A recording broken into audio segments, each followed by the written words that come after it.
Welcome to Midnight Mysteries. If you feel like listening to a horror story, you're in the right place.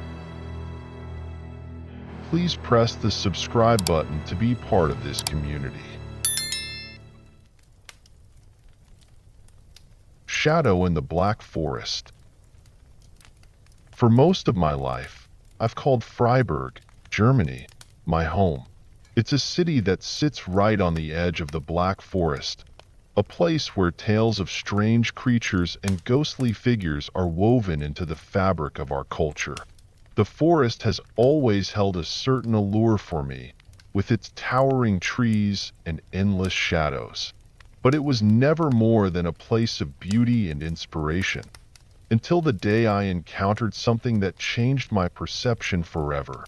As a freelance nature photographer, I've spent countless days and nights trekking through Europe's most stunning landscapes, capturing images of untouched wilderness for various publications. The Black Forest, with its dense foliage and mist-covered trails, has always been one of my favorite locations to work. There's a certain mystique to it that makes it feel like stepping into another world, a place where the line between reality and myth blurs. I had just accepted a commission from a hiking magazine to photograph some of the lesser-known trails in the Black Forest. They wanted to showcase hidden gems for seasoned hikers, places where few dared to venture. I was excited about the assignment. It was an opportunity to explore parts of the forest I'd never seen before. My usual hiking companion, Marcus, had to cancel at the last minute due to his son falling ill. "You sure you'll be okay on your own?" he asked over the phone. "No worries," I assured him. "It's just a few days. I'll stick to the plan and check in when I can." So, early one October morning, I set out alone.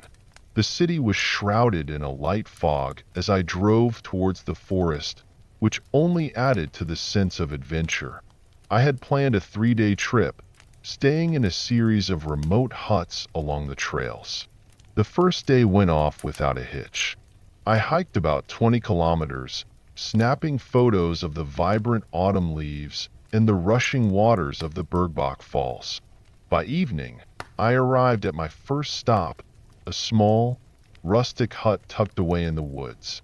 The hut was basic but sufficient, with a few bunks, a small kitchen area, and, most importantly, shelter from the elements.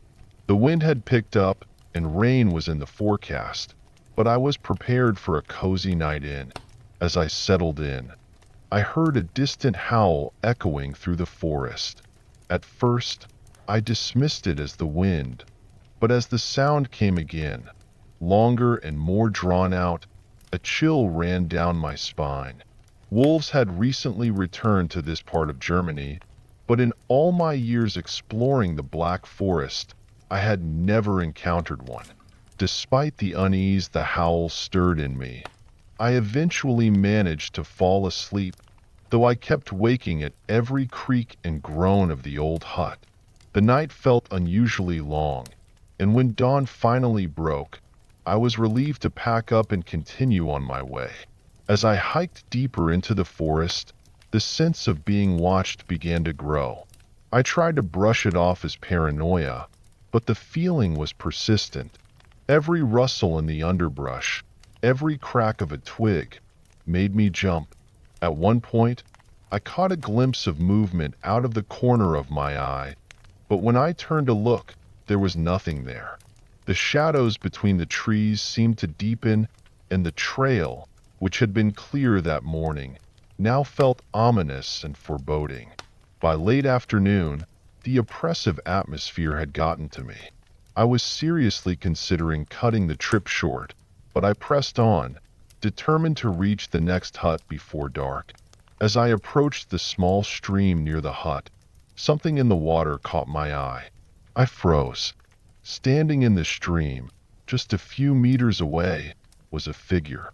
At first, it appeared to be a man, tall and broad-shouldered, but as I looked closer, I realized with mounting horror that it was something else entirely. It was covered in thick, matted fur, its body hunched and muscular. Its face was what truly paralyzed me, a grotesque blend of human and beast, with an elongated snout and sharp, gleaming teeth. Its eyes, glowing a deep amber, locked onto mine. For what felt like an eternity, we stood there, staring at each other. Then, with a slow, deliberate motion, it raised its head and let out a howl that pierced through the evening air, a sound that shook me to my core. Panic surged through me, and before I knew it, I was running. The forest blurred around me as I fled, crashing through the underbrush, stumbling over roots and rocks.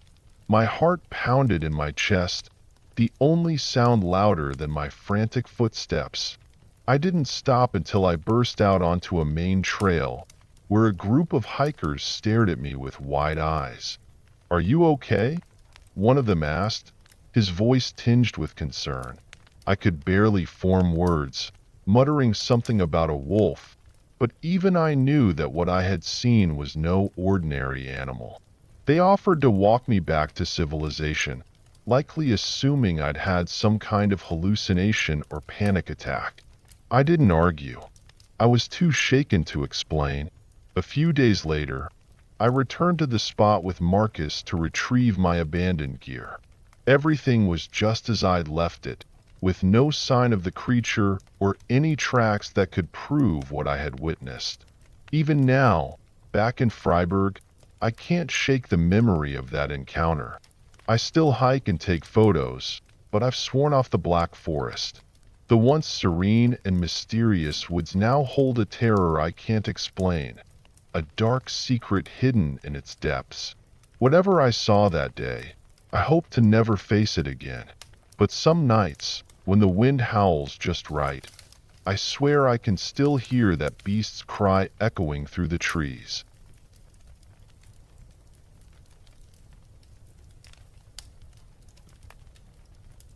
Mira's encounter.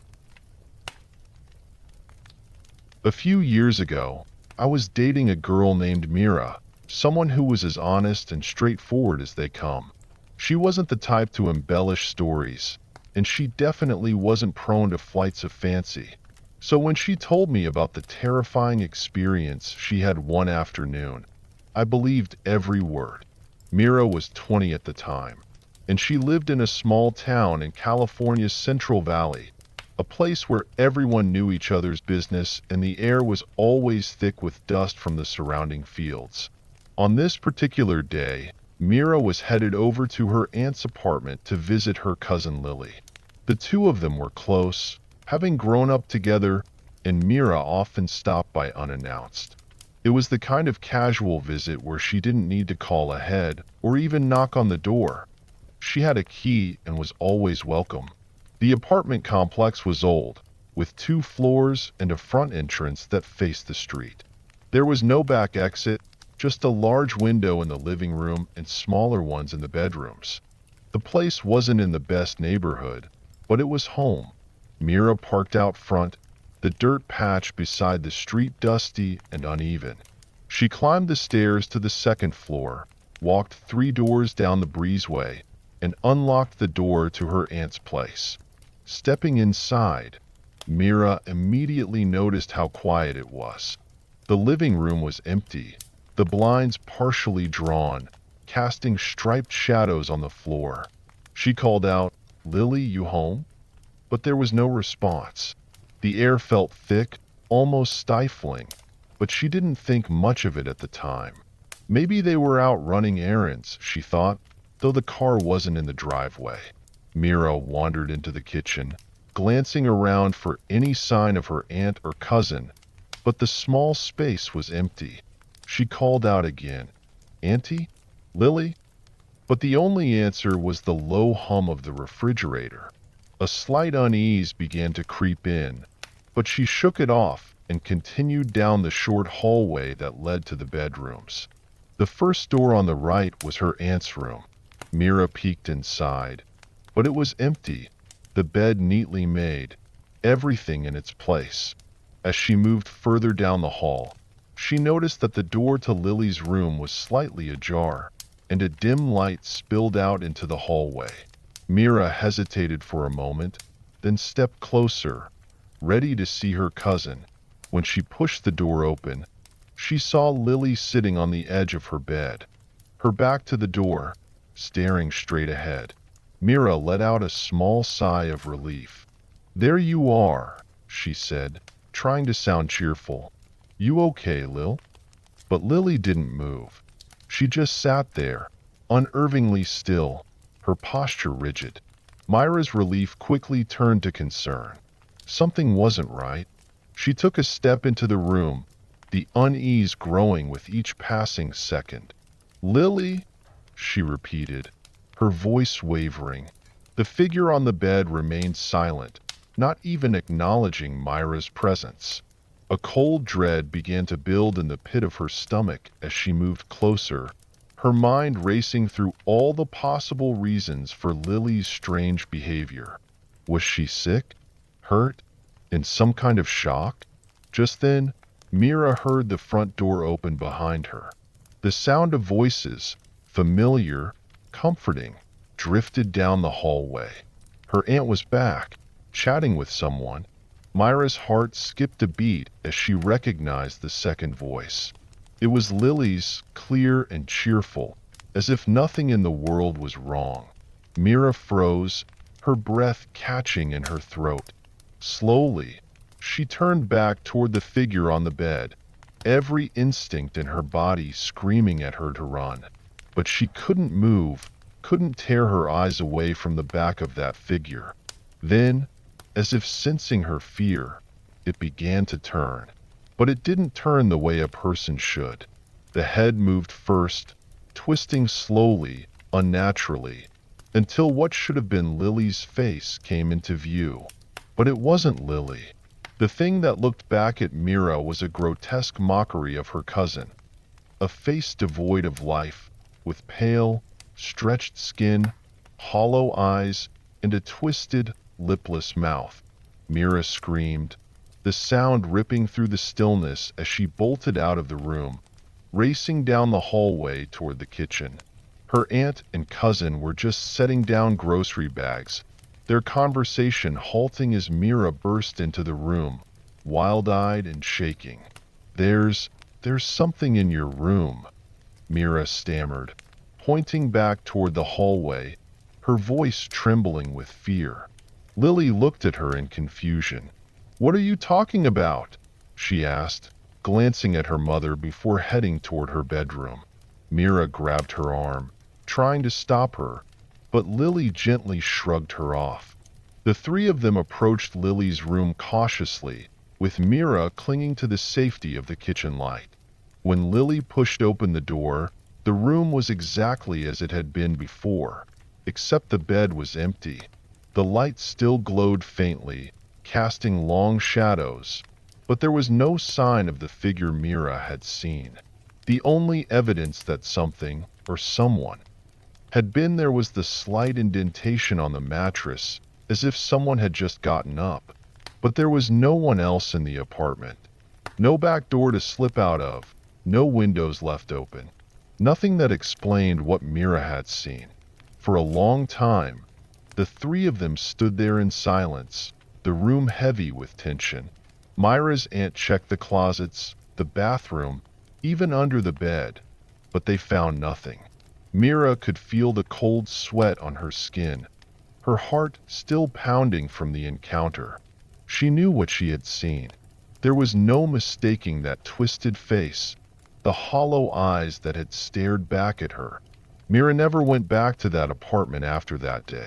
The memory of that encounter stayed with her, haunting her dreams, filling her with a deep, lingering dread that something was out there, something that could take on the guise of someone she loved. She didn't talk about it much, and when she did, there was always that same look in her eyes, a mixture of fear and disbelief. But I believed her.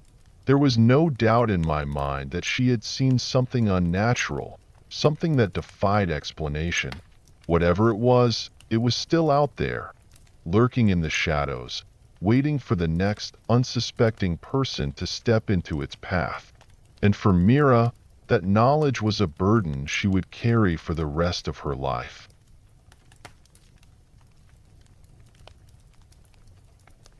Dark Veins. It was supposed to be just another adventure, one of those spontaneous outings that seemed like a great idea at the time. My family and I were on a vacation, joined by a group of friends, and we found ourselves in an old ghost town, the kind that lures tourists with tales of the past. Among the attractions was an abandoned mine, one that went deep enough into the earth to feel like another world entirely. I had no idea how wrong it would all go. The mine was a labyrinth of narrow tunnels and forgotten shafts, some stretching hundreds of yards into the dark. I'd ventured into it alone at first, curious and a bit too confident. The air grew colder as I moved deeper, and the light from the entrance faded until it was nothing more than a distant memory. I walked far enough that the outside world no longer seemed real, just a place beyond the reach of this underground maze. Nothing happened at first, and I eventually decided to head back. But the mine had a way of drawing you in, pulling at some hidden part of your curiosity. By the time I emerged, I felt an odd mix of relief and regret. I wasn't ready to leave it behind, so I went back to the campsite and rounded up a few of the new friends I'd made on the trip. There were 6 of us in total, and they were eager for a bit of excitement. I led them into the mine, confident that I could navigate the tunnels with ease. But as we ventured further in, I began to realize that I had underestimated the mine's complexity. The tunnels twisted and turned, leading us deeper into the earth than I had intended. We reached a point where the path split into 3 veins. The left one sloped downward sharply, disappearing into the dark. The right one was so narrow that it would force us to crawl. The middle path was straight and wide, but it felt somehow wrong, like it didn't belong. A sense of unease began to settle over me, and I decided it was time to leave. I told the others we should head back, and they didn't argue. We started retracing our steps, but something wasn't right. The deeper we had gone, the more the air seemed to change, becoming heavier, almost oppressive. As we moved through the tunnel, I was the last in line, bringing up the rear. That's when I first heard it. Footsteps behind me, slow at first, then picking up speed. My heart pounded in my chest, but I didn't say anything, not wanting to scare the others. I kept glancing over my shoulder, hoping to catch a glimpse of whatever or whoever was following us, but the darkness revealed nothing. The footsteps grew louder, turning into a full sprint. Panic gripped me, but I forced myself to stay calm. We finally emerged from the mine, the cool night air hitting us like a wave. I didn't dare look back as we made our way to the campsite. We didn't talk about what happened, not really. The others seemed to sense something was off, but no one wanted to admit it. Later that night, around 1 or 2 a.m., a few of us decided to explore the old cemetery down the road from the campsite. It was a small, forgotten place, surrounded by a rusted iron fence. The gate was locked, but I found a way in, and we slipped through the shadows, our footsteps crunching on the dry earth. We sat by one of the graves, trying to summon spirits, more out of boredom than belief. I never really bought into the paranormal, but it was something to do. One of my friends, Brody, was wearing a cowboy hat, and we joked about the spirits getting angry with us for disturbing their rest. Then, without warning, Brody's hat flew off his head, as if snatched by an invisible hand. The night was still, not a breath of wind in the air. We all froze, the laughter dying in our throats as the reality of what had just happened sunk in. That was it for us. We scrambled back to the campsite, huddling around the fire, trying to shake off the chill that had settled in our bones. We didn't talk much after that, the incident at the cemetery hanging over us like a dark cloud. Eventually, we all went to bed, but sleep didn't come easily. Lying in my trailer, I replayed the events of the day in my mind, trying to make sense of it all. The footsteps in the mine, the hat flying off in the cemetery. It was as if something had followed us from the depths of the earth, something that didn't want to be disturbed. I've had other experiences with the supernatural, things I can't explain, but nothing has ever unsettled me the way that mine did. It's as if the place had a life of its own, and once you entered, it never really let you go. Even now, I can't help but wonder what would have happened if we had taken one of those other paths. If we had gone deeper into the dark veins of that mine, would we have found a way out? Or would we have become just another part of the ghost stories that echo through that old, forgotten town? Those questions haunt me still, and I know they always will.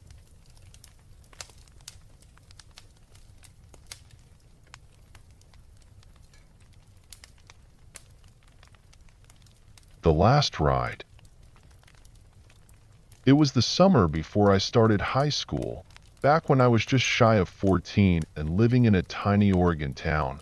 When I say tiny, I mean the kind of place where everyone knows everyone, with barely enough people to fill 1,000 seats and a single gas station that served as the town's lifeblood. It was late August, the air thick with the promise of a new school year, but all I could think about was my bike. That old red bike was my pride and joy, a gift for my 13th birthday. It was nothing fancy, just a hand-me-down with a basket on the handlebars and a metal rack over the back wheel. But to me, it was freedom. I spent every spare moment riding it, cruising the empty streets of our sleepy town, the wind in my face and the world stretched out before me. My mom called me her errand boy because I was always eager to run to the store or pick up something just for an excuse to ride.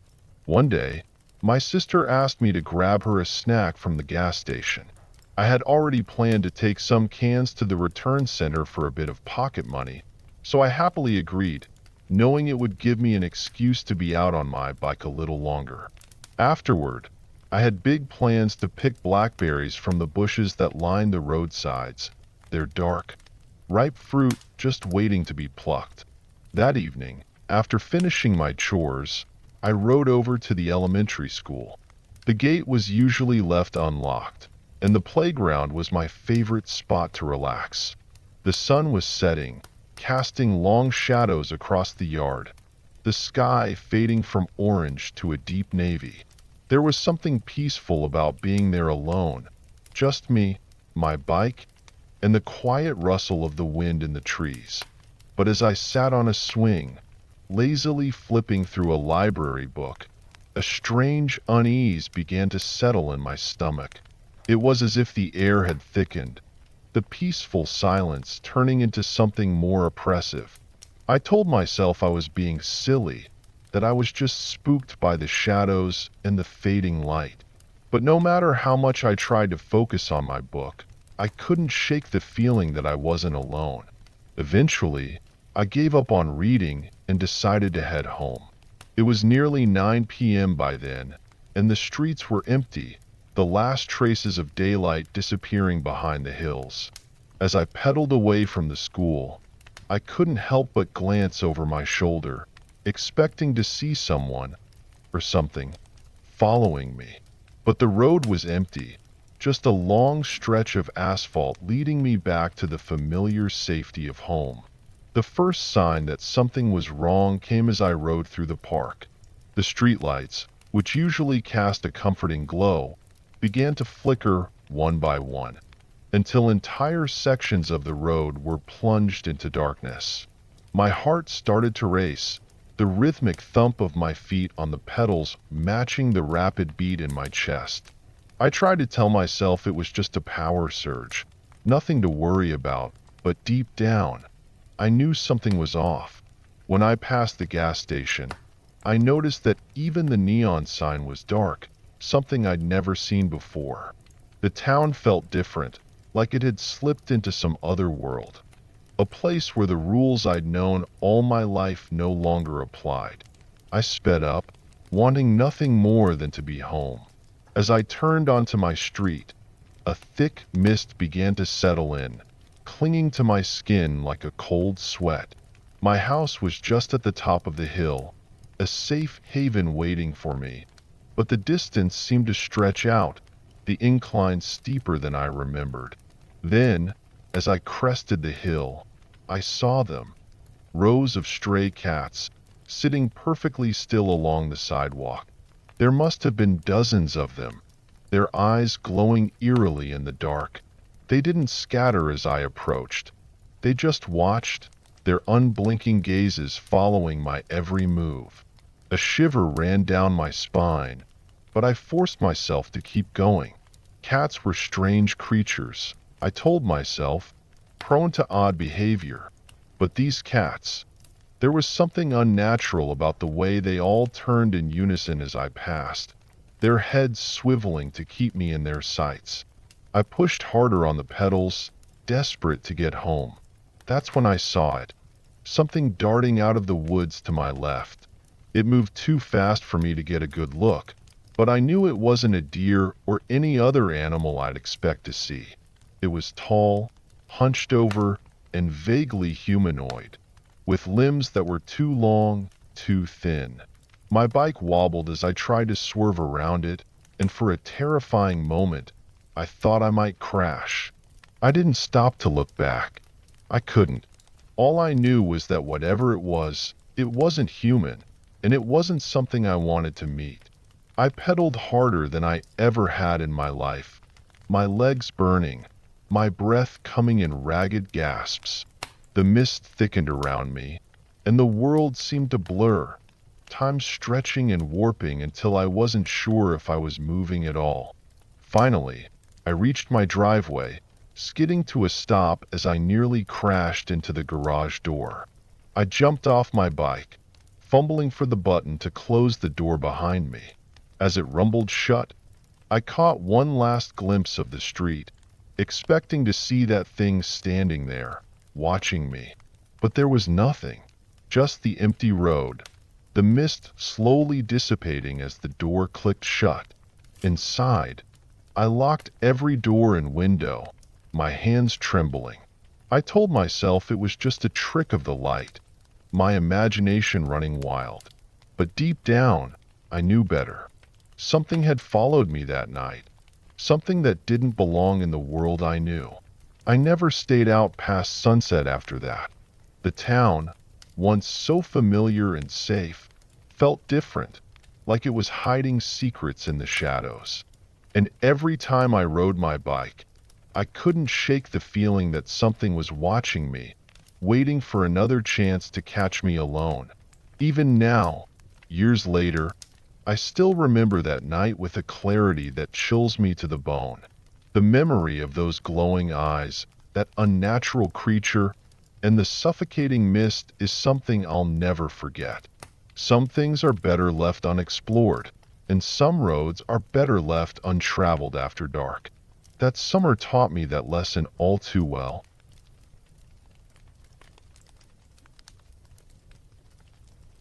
The Last Hunt.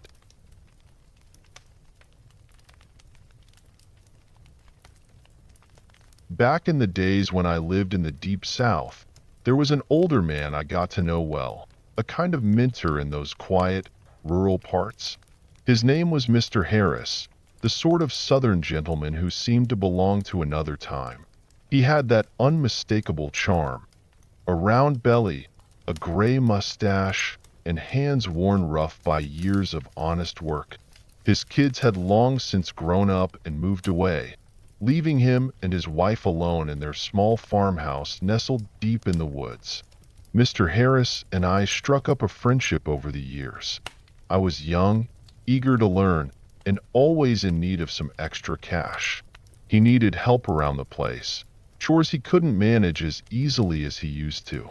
So I'd come by whenever I could, mowing the lawn, fixing up the barn, or helping him clean out the garage. He never paid much, But it wasn't about the money. I enjoyed spending time with him, soaking up his stories and the wisdom he'd gathered over a lifetime.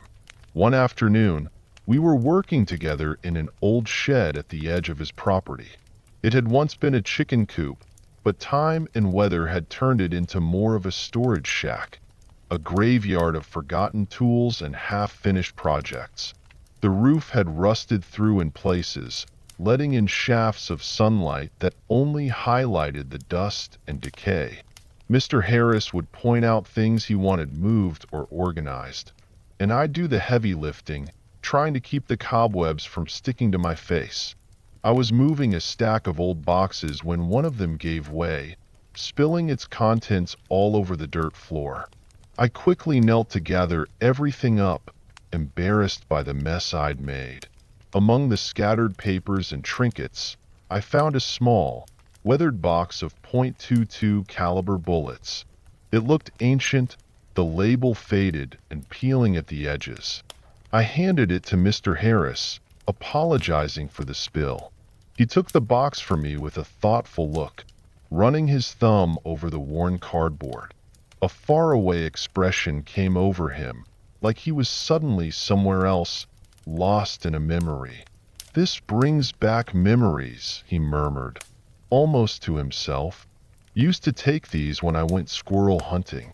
I paused in my work, curious. "You don't hunt anymore?" Mr. Harris was quiet for a long moment, still holding the box in his hands. When he finally spoke, his voice was softer, tinged with something I couldn't quite place. "I had a bad experience, you could say. Haven't been hunting since." I knew better than to press him, but the words were out before I could stop myself. "What happened? Did something go wrong?" Mr. Harris looked up at me, his eyes shadowed by the brim of his hat.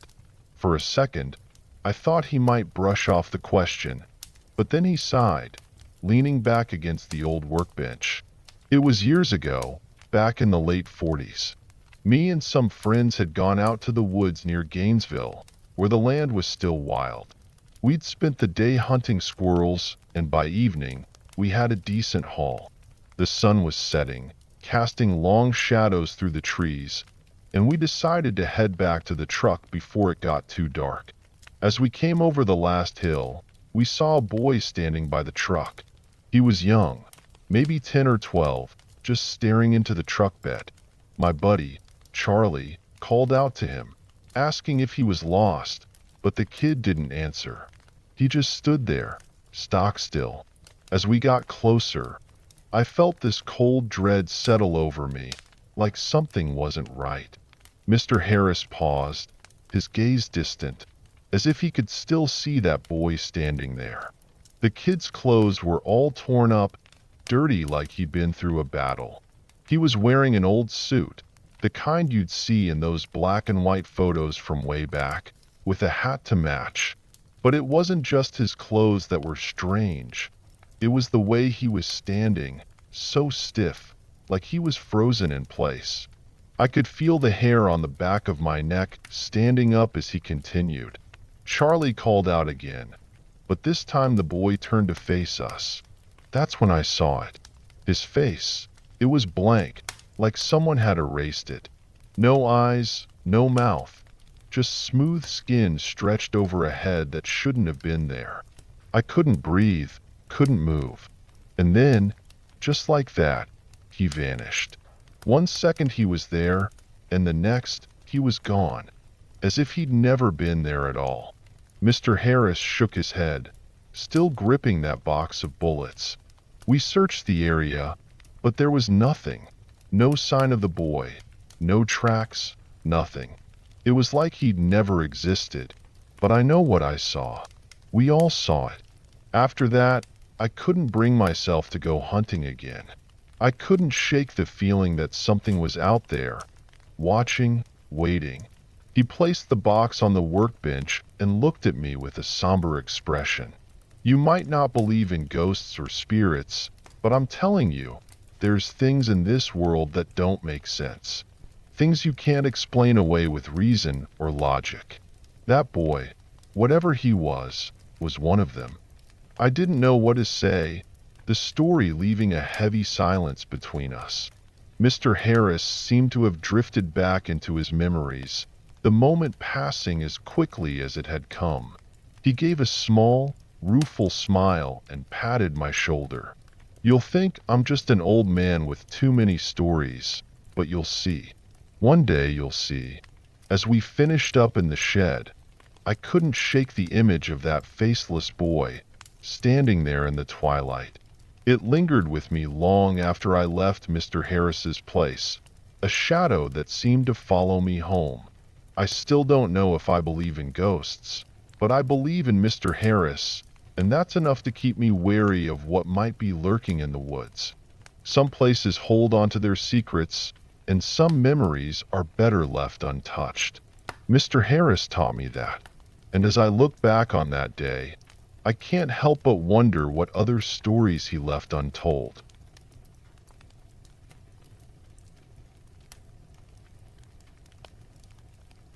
Cold touch at sea.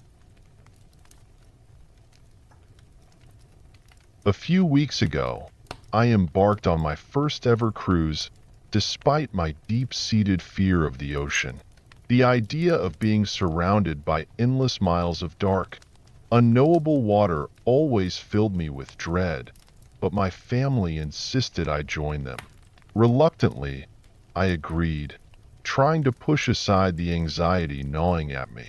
The cruise was set to take us across the North Atlantic, and though the scenery was stunning, I couldn't shake the unease that crept over me as we sailed farther from land.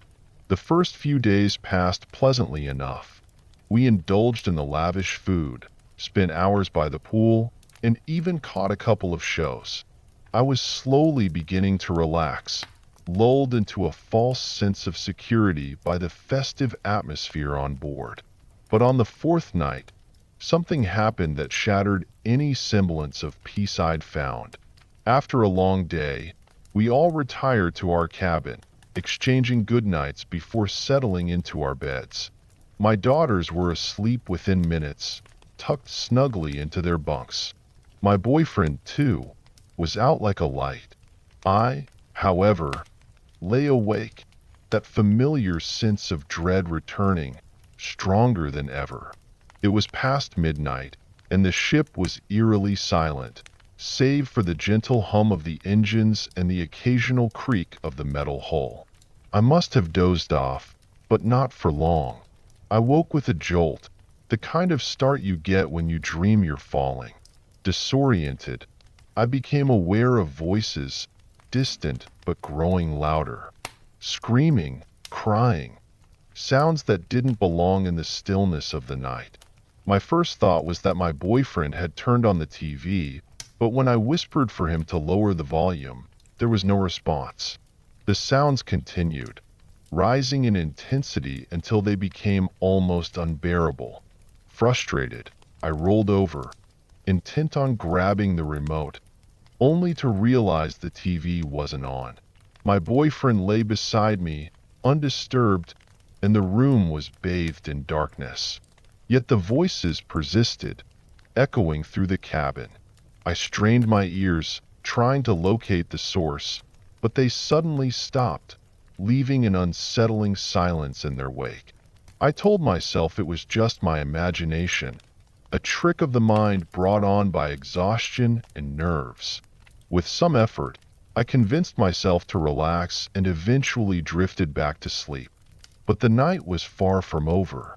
The next time I woke, it was 2:18 a.m. I remember the time vividly, etched into my memory for reasons I couldn't yet comprehend. I lay there, staring at the ceiling, trying to shake off the grogginess when I heard the door to our cabin creak open. I didn't react immediately, assuming it was one of my daughters coming to snuggle with us. It was something they often did at home when they had a bad dream or couldn't sleep. I felt the mattress dip as a small weight settled beside me. Still half asleep, I smiled and whispered, "Come here, sweetheart," expecting to feel a warm little body snuggle up to mine. But instead, An icy cold hand touched my back, sending a shock through me that left me gasping. "You're freezing. What were you doing out there?" I whispered, concerned, as I reached back to pull the comforter over both of us. The figure beside me didn't respond, but I could hear the soft rustling of blankets as it nestled closer. The cold was so intense, it felt almost unnatural, as if the warmth of the bed couldn't reach whoever, or whatever, was lying next to me.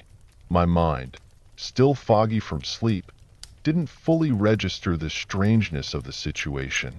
I simply draped the thick comforter over us and muttered, "Get warm and go to sleep," before closing my eyes again. The only reply was a deep, satisfied sigh, and then silence.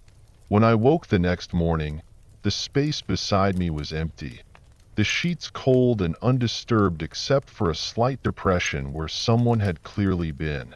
Confused, I got up and found my daughters in the small kitchenette, giggling as they helped themselves to breakfast. My boyfriend was pouring coffee, looking as groggy as I felt. I crouched down to hug my girls and asked, "Which one of you came to sleep with me last night?" Both of them giggled harder and shook their heads. "Not me, Mommy," they chimed in unison.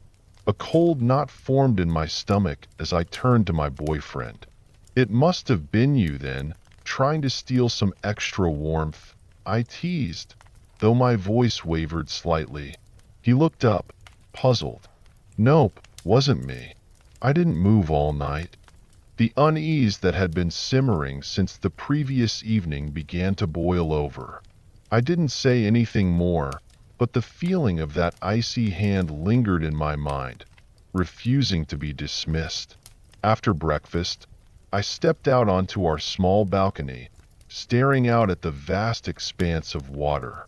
The sea was calm, the horizon stretching endlessly in every direction, but something about the deep, dark blue of the ocean felt oppressive, as if it held secrets that were better left undiscovered.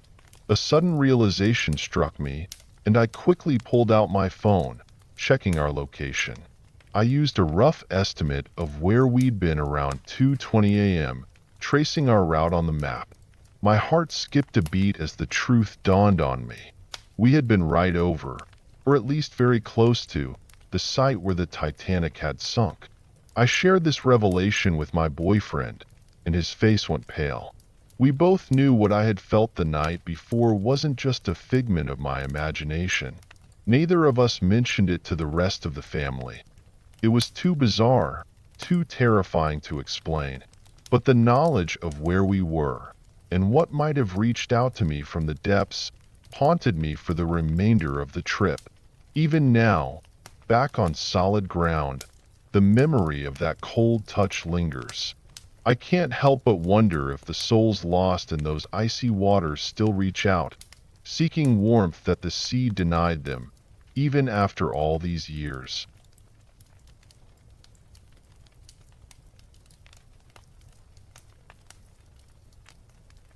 Echoes in the Barracks. This isn't my story, but my father's. A man who never believed in the supernatural until something happened during his time in the military that he couldn't explain. I'll call him John for privacy's sake. John was stationed at an old military base, the kind steeped in history and ghost stories passed down by generations of soldiers. The base had seen countless young men come and go, many never to return, especially during the horrors of World War I. But for John, those stories were just that, stories. He was a practical man, more concerned with the present than the past. That was, until the past caught up with him in ways he never imagined. John shared a small, aging barracks with two other soldiers, a simple place to bunk down between shifts. The building was old, with creaking floors and walls that seemed to whisper at night, but it was home for the time being. Their landlord was an ex-military man, a stickler for rules. He had one main requirement: turn off all the lights before leaving the house. He didn't care much about anything else, but that one rule was non-negotiable. One evening, after a long day, John and his buddies decided to grab a bite in town. They made sure to follow the landlord's strict instructions, turning off every light and double-checking the doors before heading out. It was late when they returned, tired and ready to crash, but something was off the moment they walked through the door. Every single light in the house was on. The place was aglow, almost buzzing with energy.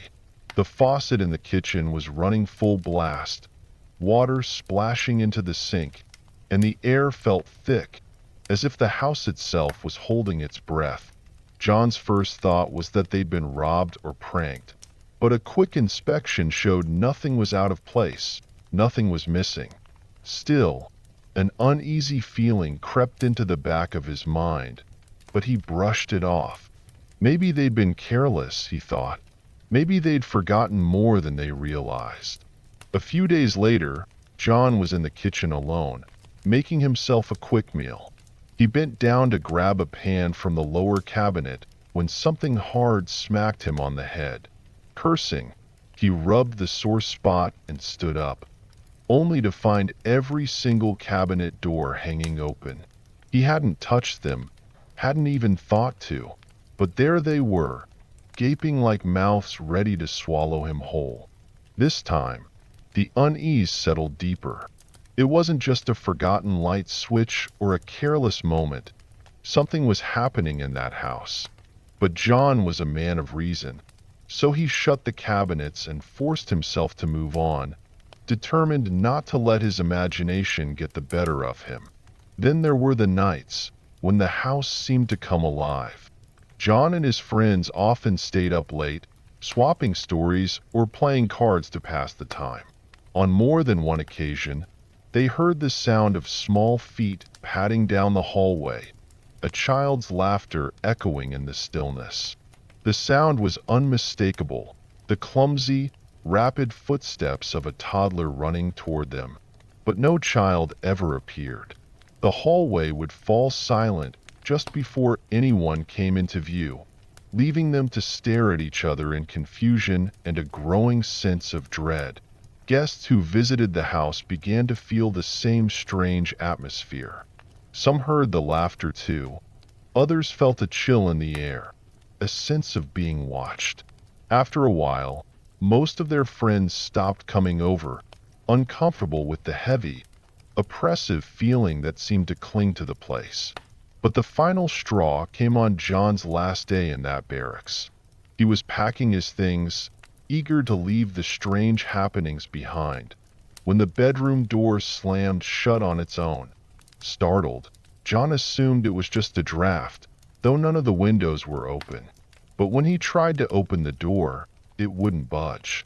He yanked on the handle, but the door held firm, as if someone on the other side was pulling just as hard to keep it closed. He could hear his heart pounding in his ears, feel the sweat beating on his forehead. Frustrated, he shouted, "Come on, quit messing around," thinking one of his friends was playing a prank. But there was no response, just the silent, stubborn resistance of the door. For a moment, John paused, his breath catching in his throat. Then, with a surge of anger and fear, he pulled with all his might. The door flew open so suddenly that he nearly fell backward. He stepped into the hallway, expecting to see one of his buddies laughing at the joke they'd played. But the hallway was empty.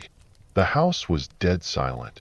He glanced out the window just in time to see his friend's car pulling into the driveway. They hadn't even been in the house. John left the base not long after, but he never forgot the strange events that plagued that old barracks. The experiences rattled him, left him questioning things he had never believed in before. To this day, he doesn't talk about it much, but when he does, there's a look in his eyes that tells you he's remembering every detail, every unexplainable moment. The house, with its creaking floors and whispering walls, still stands. New soldiers live there now, but I wonder if they've heard the footsteps if they felt the cold grip of fear in the middle of the night. I hope, for their sake, that whatever haunted my father has moved on, but something tells me it hasn't. Did you like it? Subscribe to the channel to stay updated on the next stories. See you soon.